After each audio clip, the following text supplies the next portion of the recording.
रात के अंधेरे में बंद कमरे में परिवार के सभी लोग मौजूद थे, उसमें क्या बात हुई है? वो ये बात कह रहा है कि क्या तेजस्वी यादव कमजोर पड़े हैं। कहा यह जा रहा है कि क्या तेजस्वी यादव की पार्टी के भीतर असंतोष है। तेजस्वी यादव इस तरह का कोई भी हल्का काम नहीं करना। ओरमा ग्रुप जो सोचता है वो करता है।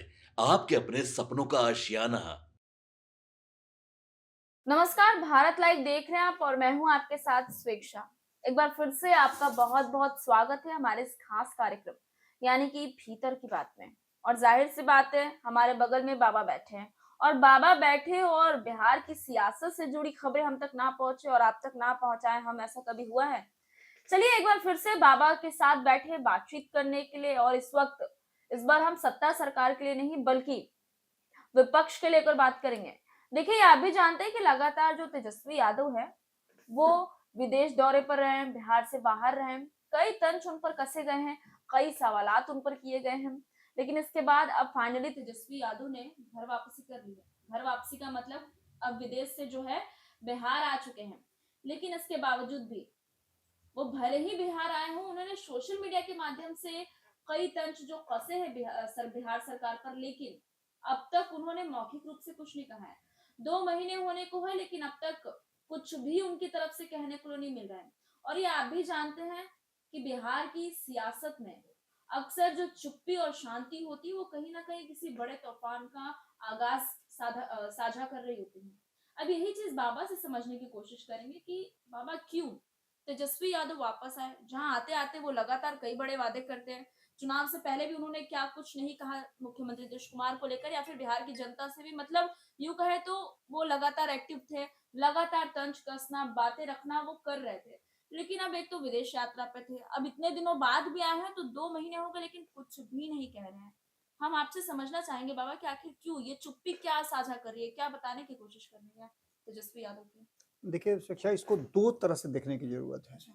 पहली बात तो ये कि तेजस्वी यादव बिहार, अपनी पार्टी हम्म। और सब कुछ से एक तरह से समझिए तो सदैह दूर थे। जी। भले ही अन्य माध्यमों से उनको जानकारी मिल रही होगी बिहार में क्या अपडेट हो रहा है, सरकार कैसे चल रही है, उनकी पार्टी के भीतर क्या हो रहा है, क्या अपडेट है, वो सब कर रहे होंगे। जी। लेकिन जब तेजस्वी यादव वापसी किए, तो वापसी करने के बाद उनके पास कहने के लिए शब्द तो बहुत सारे थे, हम्म। लेकिन आप समझते हैं कि बिना अगर तैयारी के अगर युद्ध में आप उतरते हैं, हम्म। तो आपकी जीत से ज्यादा हार सुनिश्चित हो जाती है। बिल्कुल। तेजस्वी यादव इस तरह का कोई भी हल्का काम नहीं करना चाहते। कई सवाल खड़े हो रहे हैं। वही मैंने ना। तो कई लोगों से बातचीत किया है कि तेजस्वी यादव को लेकर के, तेजस्वी यादव के आने को लेकर के, उनके हार का जितना उनको उनके चेहरे से लग रहा था कि हार का जो निश्चित रूप से झेल रहे होंगे। आज वो 18 तारीख को जो उन्होंने कहा था कि शपथ ग्रहण करेंगे, उनके लोगों ने कहा था शपथ ग्रहण करने के लिए, उस पर एक बड़ा कुठाराघात हुआ है और पार्टी बहुत कमजोर हुई है। सदन में वो बहुत कमजोर हुए हैं। सदन में उनके सदस्य मात्र 25 रह गए हैं, हालांकि उनके गठबंधन की तरफ से देखा जाए तो 35 लोग हैं, 35। लेकिन ये नाकाफी हैं उस युद्ध को लड़ने के लिए। तो युद्ध लड़ा कैसे जाए? अपने लोगों की मानसिकता क्या है, जब लोगों से बात करेंगे, उनके साथ बैठेंगे, तो निश्चित रूप से कहीं ना कहीं वो आगे की रणनीति पर बात करेंगे। लेकिन इस बीच आपको बता दें कि कुछ ऐसी बातें भी हुई हैं जिनको लेकर के सवाल गढ़े जा रहे हैं। कहा यह जा रहा है कि क्या तेजस्वी यादव की पार्टी के भीतर असंतोष है, जिसके कारण विधायक उनको रिसीव तक करने एयरपोर्ट नहीं गए। ये भी सवाल खड़ा होता है। और इस सवाल को जब उनके पार्टी के सबसे वरिष्ठतम में से एक, लालू प्रसाद के करीबियों में से एक शिवानंद तिवारी कह दें, तो इसके मायने कुछ अलग हो जाते हैं। क्योंकि शिवानंद तिवारी पहली बार नहीं बोले हैं, अक्सर वो राष्ट्रीय जनता दल, लालू प्रसाद की राजनीति और तेजस्वी यादव को लेकर के बातें कहते रहे हैं। इससे पहले भी उन्होंने कहा था कि तेजस्वी यादव को गिफ्ट में सब कुछ मिला है, उन्हें नेता बनना है तो उन्हें सड़क पर उतरना होगा, ऐसी बात नहीं बाबा, संघर्ष करना होगा। कब उतरे? जब उन्होंने कहा तब उतरे थे। हाँ। उनके कहने के बाद उतरे थे। तो सड़क पे उतरेंगे, जेल जाएंगे, लाठी खाएंगे, तब ये नेता होंगे। तो नेता बनने के लिए सड़क पे उतरना, लाठी खाना जरूरी है बाबा? कोई जरूरी नहीं है, लेकिन आप संघर्ष नहीं करेंगे तो विपक्ष में रह करके आप फिर विदेश यात्रा कीजिए। क्या जरूरत है आपको इस तरह की बात करने का? राज्यसभा या किसी ऐसे सदन में चले जाइए जहां चुनाव लड़ने की जरूरत नहीं है, तो फिर ये बात भूल जाइए कि बिहार के मुख्यमंत्री आप बनेंगे। लालू प्रसाद, नीतीश कुमार और बाकी के नेताओं के बारे में अगर कहा जाता है कि उनके पास ये पद है, उनके पास वो पद है, वो ऐसा कर रहे हैं, ऐसा कर रहे हैं, तो सबने लाठी खाई है, सब जेल गए हैं, सभी ने संघर्ष किया है, सड़कों पे उतरे हैं। सियासत में आप अगर जनता के साथ हैं तो निश्चित रूप से सत्ता के विरोध में आपको सत्ता की नाकामियों को इंगित करके लोगों तक रखना पड़ेगा और सत्ता को झकझोरना पड़ेगा कि आपको जो वादे किए हैं उसको करना पड़ेगा। उन्होंने इशारा तो जरूर कर दिया है, अगर पूरी बात उन्होंने नहीं कही है तो इशारा उन्होंने कर दिया है कि मैं वेट कर रहा हूं उन 100 दिनों का, जिस 100 दिन के बाद 2 लाख रुपए महिलाओं के खाते में जाएंगे। अब इसमें एक बहुत बड़ा पेंच आप समझिए कि एक तरफ वो 2 लाख रुपए की डिमांड कर रहे हैं, दूसरी तरफ 10,000 मिलता था वो भी राशि बंद होने जा रहा है। खबरें तो यही आ रही हैं। अब ऐसे में शिवानंद तिवारी का जो चिंता है वो एक अलग चिंता है। चिंता इस बात को लेकर के है कि क्या पार्टी के भीतर संतोष नहीं है, पार्टी के भीतर उथल पुथल मचा हुआ है। क्या तेजस्वी यादव के 40-42 दिनों 50 दिनों तक बाहर रहने, मतलब लगभग 2 महीने तक उनके बाहर रहने का असर पार्टी के भीतर कुछ पड़ा है? क्या पार्टी के भीतर उथल पुथल मचा हुआ है? हमने भी खबरों में आपको बताया था कि लगभग विधानसभा चुनाव के बाद 300 से ज्यादा ऐसे पदाधिकारी और कार्यकर्ता हैं जिनको जिम्मेवारी दी गई थी, उन पर उंगली उठी है कि उन्होंने पार्टी हित में काम नहीं किया है और पार्टी के बेहतरी के लिए उन्होंने उस तरह से काम नहीं किया जिस तरह से पार्टी के लिए करना चाहिए था। फील गुड कराते रहे और कहीं ना कहीं मामला दूसरे तरफ स्विच कर गया। तो इन सभी बातों को लेकर के, इन सभी संभावनाओं को लेकर के चर्चाएं तो चल ही रही हैं। इस बीच में शिवानंद तिवारी का जो बयान आया वो बयान कुछ अलग कहानी कह रहा है। वो ये बात कह रहा है कि क्या तेजस्वी यादव कमजोर पड़े हैं। अब इसमें 3 बातों को फिर से जोड़ लीजिए आप। मैंने 2 बातें बता दी। एक तो तेजस्वी यादव ने इशारा कर दिया है कि वो चुप बैठने वालों में से नहीं है। 100 दिन पूरा होने के बाद वो बड़ी मजबूती के साथ लौटेंगे। उन्होंने यात्रा की भी घोषणा कर दिया और पैरेलल यात्रा की घोषणा की है नीतीश कुमार के साथ साथ। तो एक तो ये सामने सामने नजर आ, लेकिन नीतीश कुमार पर उन्होंने एक भी शब्द नहीं कहा है। नई सरकार को लेकर के उन्होंने कोई भी बात नहीं कही है और ये ज्यादा चिंता की बात है। एक इशारा उन्होंने जरूर किया है एक खास पॉइंट पर, जिस पॉइंट की चर्चा खूब इस चुनाव में हो रही है, 10,000 रुपया महिलाओं को दिए जाने को लेकर के। इसको लेकर के ही कहा जा रहा है कि चुनाव का रुख पलटा।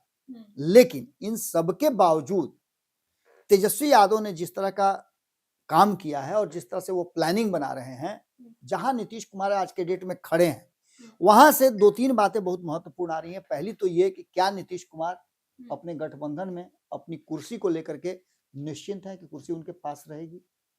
क्या अपने संगठन को, पार्टी को लेकर के निश्चिंत है? ये लोगों को संतुष्ट कर रही है? उनके पार्टी के भीतर सब कुछ ठीक ठाक चल रहा है? रिकवरी तो उन्होंने किया है, 2020 के बनिस्पत लगभग 50% सीटें वो जीत करके आए हैं।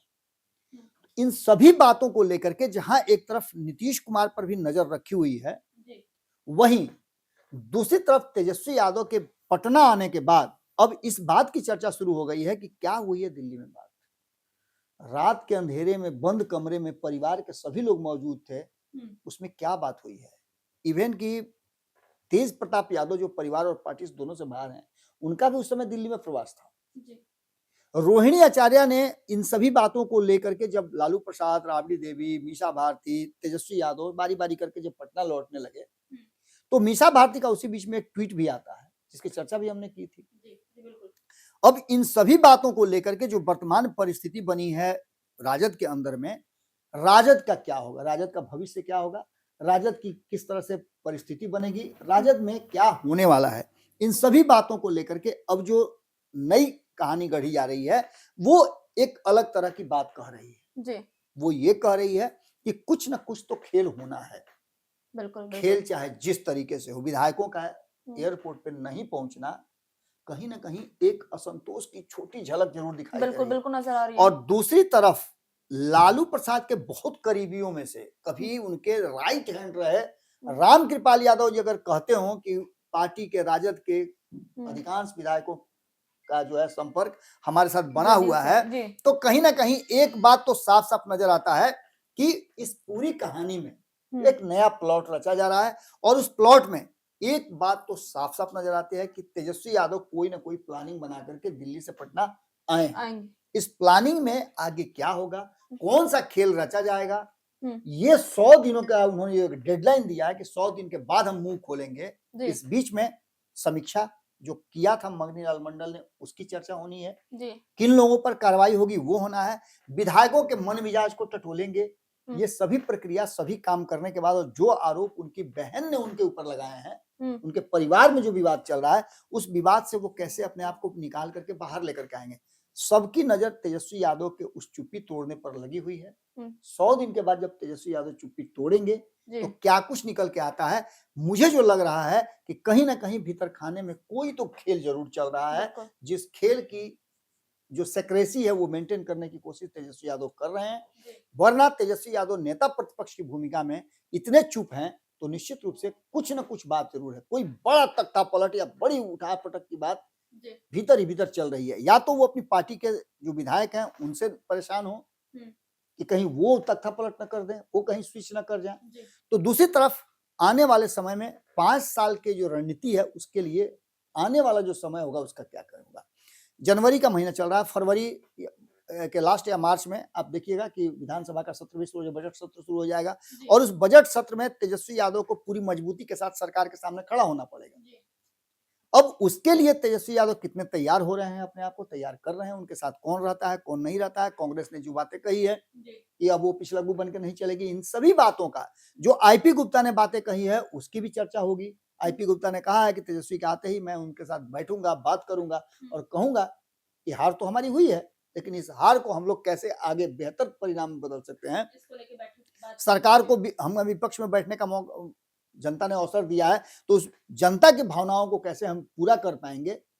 जरूरी नहीं है कि सत्ता पक्ष ही सब कुछ करेगा, विपक्ष भी अगर मजबूत हो तो निश्चित रूप से सत्ता पक्ष को मजबूर करके काम करवाता है और ये परिस्थितियां पैदा होंगी। इसका सीधा मतलब है कि कुछ तो कहानी जरूर है। नीतीश के ऊपर चुप रहना, नीतीश के ऊपर नहीं बोलना, नई सरकार के मुखिया नीतीश कुमार हैं उन पर कुछ नहीं बोलना, और इन सभी बातों को कहीं ना कहीं तेजस्वी यादव ने पूरा कैलकुलेट करके रखा होगा। क्या निकल करके सामने आता, भीतर खाने में क्या चल रहा है, लालू प्रसाद और नीतीश कुमार में क्या बातचीत हुई है, जो तेज प्रताप यादव सबको निमंत्रण देते चल रहे हैं दही चूड़ा का, उसमें कौन कौन जाता है, ये सभी बातें इंतजार करने की जरूरत है। बस 2-3 दिनों का 72 घंटे का ये सारा खेल है। 72 घंटे से 100 घंटे के अंदर में बहुत कुछ बिहार की राजनीति का खुल करके सामने आएगा। बहुत बहुत धन्यवाद बाबा। तो आज भीतर की बात में खास बातचीत बाबा से रही और क्या कुछ कहा वो तो आपने सुना भी और समझा भी। अब तेजस्वी यादव के कैलकुलेटर से क्या निकल कर रिजल्ट हमारे सामने आता है वो भी देखना दिलचस्प है। तो वहीं दूसरी तरफ तेजस्वी यादव के बड़े भाई यानी तेज प्रताप यादव का दही चूड़ा का निमंत्रण, अब ये निमंत्रण किस में कौन कौन पहुंचता है और इस निमंत्रण से किस किस तरीके की खबरें सामने आती है वो भी सबसे पहले इस चैनल के माध्यम से आप तक पहुंचाने की कोशिश करेंगे। मैं स्वेच्छा और बने रहे भारत लाइव के साथ। आपके सपनों को हमने सजाया है, ई होम्स पैनोरामा को हमने बनाया है। ई होम्स मेरा एक सपना था जिस पे मैं पिछले 4 साल से काम कर रहा था। हमने जो बनाया है वो सबने है माना। ई होम्स पैनोरामा में हो आपका भी आशियाना। और फाइनली हमने 2021 में इस प्रोजेक्ट को लॉन्च किया। बहुत लोग अप्रिशिएट कर रहे हैं कि पूर्णिया जैसे शहर में, बिहार के, एक तो बिहार की बात करें उसमें भी पूर्णिया जैसे छोटे जगह में इस तरह का लाइफस्टाइल देना, ये सुन के हम लोगों को बहुत अच्छा लगता है। ई होम्स में हमने कुछ और भी किया है, जैसे हम जिस जगह में रह रहे हैं हमारे फैमिली सिक्योर हो, उनको सिक्योरिटी का ध्यान में रखा है। आपकी सुविधा और सुरक्षा आपके लिए खास है, ये आपका विश्वास है। इसमें आर्टिफिशियल इंटेलिजेंस का 7 लेयर सिक्योरिटी का हमने इस्तेमाल किया है। लस ग्रीन कैंपस को बनाया है, यदि हमारा बाउंड्री वाल है तो वो वर्टिकल गार्डन है। ये जितनी भी फैसिलिटी होता है एक इंटरनेशनल टाउनशिप में ई होम्स है, ये हम लोग विश्वास नहीं कर पा रहे हैं। जो भी हमारे मित्र दोस्त या जो भी हमारे बाहर के बाहर आते हैं तो हम लोग को बहुत अच्छा सुनने को मिलता है और बहुत अच्छा क्रेडिट मिल रहा है। वो सारा हमने सिर्फ एक बिल्डिंग नहीं बनाया, हमें एक बहुत अच्छा लाइफस्टाइल दिया ई होम्स में, और मेरा एक सपना था जिसको मैं आज फुलफिल होते हुए देख रहा हूँ। ये आपका आवास है। ई होम्स पैनोरामा में अब आपका निवास है। E Homes Panorama, luxurious lifestyle redefined. Panorama group, जो सोचता है वो करता है। अगर ये वीडियो पसंद आई और वह बिहार के राजनीति और बिहारियत से सरोकार रखेनी तो सब्सक्राइब बटन दबा के चैनल के सब्सक्राइब कर ली। ओजे एगो घंटी बा, ओकरा बटन दबा देला से कुल सटीक और मारक खबर रुआ मुफ्त में मिल जाई। अगर रुआ पत्रकारिता के हमनी के नया प्रयोग में सहयोग कर चाहतानी तो ज्वाइन बटन दबा दी। पेटीएम नंबर नोट कर ली 9386816700।